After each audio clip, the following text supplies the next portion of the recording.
good news is if you're somebody that's coming to Chelsea, you can put down your roots, you can set your family up, basically, because you know that you're coming for a fair few years. I mean, their deals are quite long, aren't they? We can take a look at the graphic that we've made up for everyone to understand this situation at home. Look at that. Their squad, 191 years in the Moor. I mean, that's quite remarkable, considering that the nearest closest is Tottenham. Is this just good business sense, Kaveh? What are they doing here? Let's explain what's going on. I think we should leave that graphic up for a while because, a lot of people this afternoon have been talking about it, sharing it on social media. It is a shocking number. But instead of just criticising Chelsea, maybe we should try and, dig into it a little bit. Yeah, understand what they're doing. Try and work out what's going on from Chelsea's point of view. And I think what Chelsea would say is, look, we're very proud of the fact that our pool of 42 first-team players at the moment are contracted to us for a total of 191 years. I'm not laughing. No, I am. But it does sound ridiculous when you say it. Yeah, I am.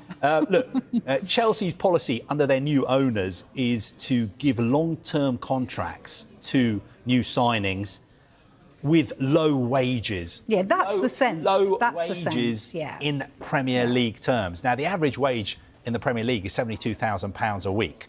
I think Chelsea, the signings they've made in the last 2 years, the average wage they're paying is between £60,000 and £70,000 a week, which is still a lot of money, but not in Premier League terms. Absolutely. Now, those contracts have incentives in them and also huge bonuses. So if you play regularly, if you produce on the pitch, you're going to earn a lot more than that. Now, the average length of contract left for the players that Chelsea have, those 42 players, they've got 4.5 years left on their contracts. Now, these players, if they perform, they get their incentives, everyone's happy. Mm-hmm.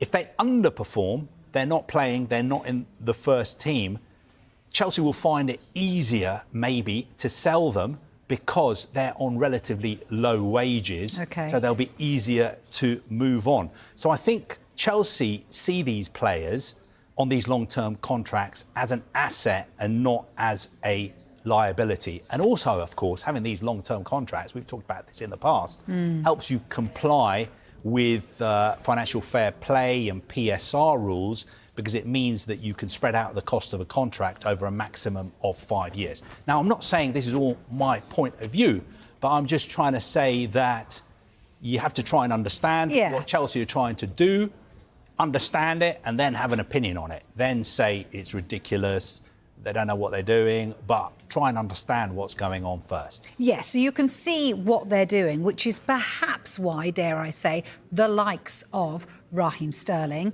may see themselves being phased out, the players that were on these massive wage bills, because he was on a 300 and plus a week. It's you can understand what they're trying to do. Everyone's sort of shouting that they don't want to lose the likes of Raheem Sterling, but you can understand business sense why Chelsea are trying to do this. Yeah, I think going forward, Chelsea are not interested in having players, older players, especially having any players who are earning anything like £300,000 a week.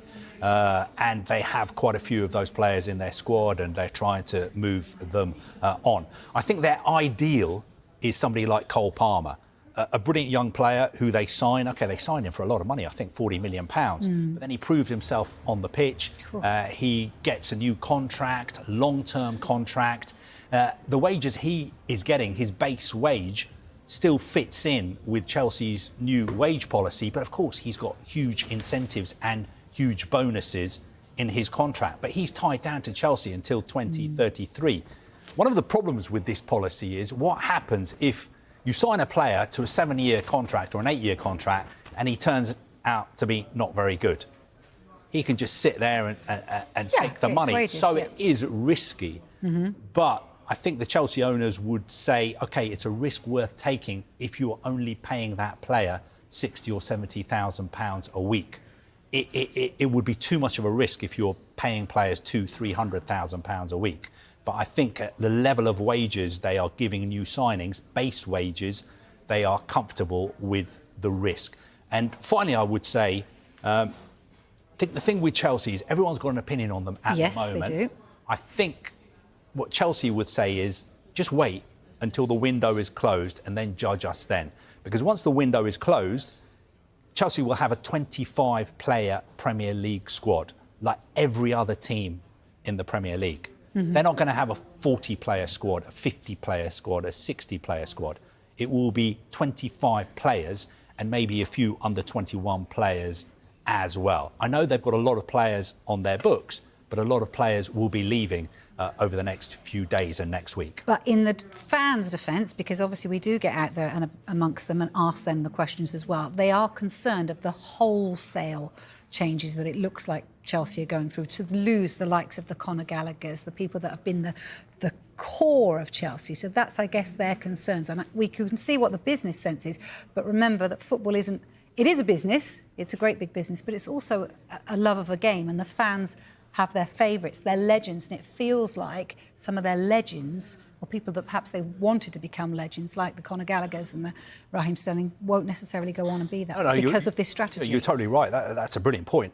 You know, Chelsea have always had players that the fans have been able to identify with. The Frank Lampard. John Terry, Frank Lampard, Didier Drogba, even going further back, players like Kerry Dixon, players like Ray Wilkins, Gianluca Vialli, you know, legends they've had at that club. Yes, I totally understand. I know a lot of Chelsea supporters. Some of them are saying to me, we've lost our identity, we've lost our soul. When we go to Stamford Bridge, it doesn't feel like we're watching Chelsea anymore. I accept what they're saying. I accept what you're saying as well. I think what the owners would say is be patient. You will have new legends. You will have new heroes, new players that you can connect with in the future.